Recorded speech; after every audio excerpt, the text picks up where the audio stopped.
Tuhan pun menangis dan berlalu. Pejabat tidak korupsi. Hari ini kita melihat di berbagai negara bahwa pemerintah-pemerintah di hampir semua negara yang dikategorikan dalam 20 besar negara terkorup di dunia sedang giat-giatnya untuk memberantas korupsi khususnya dalam bidang pemerintahan. Khusus di Indonesia, kita melihat baik warga masyarakat maupun para mahasiswa begitu sering mengadakan demonstrasi dan unjuk rasa damai menentang aksi korupsi dan menuntut pemerintah untuk serius menangani kasus-kasus korupsi yang dilakukan para pejabat pemerintah di berbagai instansi dan departemen. Kita ketahui juga bahwa dalam kampanye SBJK pada pemilu 2004, mereka menyatakan bahwa salah satu programnya yaitu janji untuk serius memberantas korupsi di muka bumi pertiwi Indonesia. Kini, telah 3 tahun berlalu, namun masyarakat masih menilai belum tampak hasil-hasil nyata dari janji SBJK pada pemilu 2004. Meskipun harus diakui sudah ada beberapa pejabat yang diadili dalam kasus korupsi.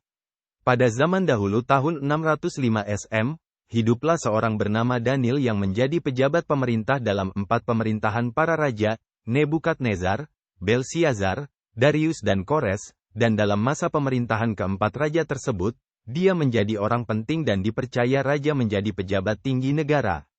Karir politiknya sangat panjang, kira-kira 60 tahun lamanya. Siapakah Daniel? Perlu kita ketahui bahwa Daniel adalah orang buangan dari Yehuda yang menjadi budak Raja Babel yang berhasil mengalahkan kerajaan Yehuda. Raja Babel waktu itu, Nebukadnezar memerintahkan untuk membawa ke Babel dari orang-orang buangan, yang kalah perang, yang harus berasal dari keturunan raja dan dari kaum bangsawan, yakni mereka harus pemuda-pemuda yang tak bercacat, sehat fisik dan berkarakter baik.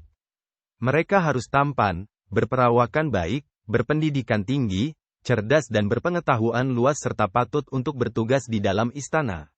Aspenas, kepala istana Raja Nebukadnezar, harus mengajar mereka membaca dan menulis bahasa Babel. Akhirnya mereka dididik selama 3 tahun dalam IPDN di negara Babel, dan sesudah itu mereka harus bekerja pada pemerintahan Raja Babel. Jadi kita ketahui bahwa Daniel adalah seorang pemuda dari keturunan bangsawan, ningrat, berdarah biru dan seorang yang cerdas dan berpendidikan serta takut akan Tuhan. Setelah dididik selama 3 tahun, setara D3 atau S1 yang dalam 3 tahun selesai, cum laude tercepat, maka pastilah Daniel tidak diragukan lagi kemampuan dan kapasitasnya sebagai seorang sarjana yang akan bekerja di pemerintahan Nebukadnezar. Ia seorang pemuda yang tidak menajiskan diri dari perbuatan yang tercela atau tidak terpuji. Akhirnya setelah 3 tahun, Daniel dan para temannya diuji oleh Presiden Babel, Nebukadnezar. Mereka dipanggil oleh Presiden ke istana untuk diinterview apakah mereka layak menjadi pejabat pemerintah.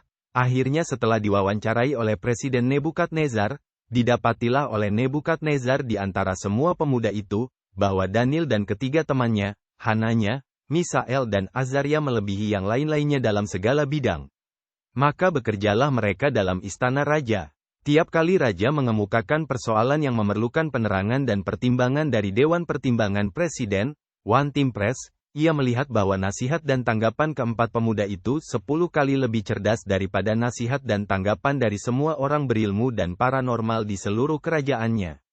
Daniel dikaruniai Tuhan hikmat dan kepandaian serta pengertian tentang berbagai peristiwa dan mimpi. Dikisahkan selanjutnya bahwa hanya Daniel yang berhasil menjelaskan dan memberi tahu arti mimpi Raja Nebukadnezar.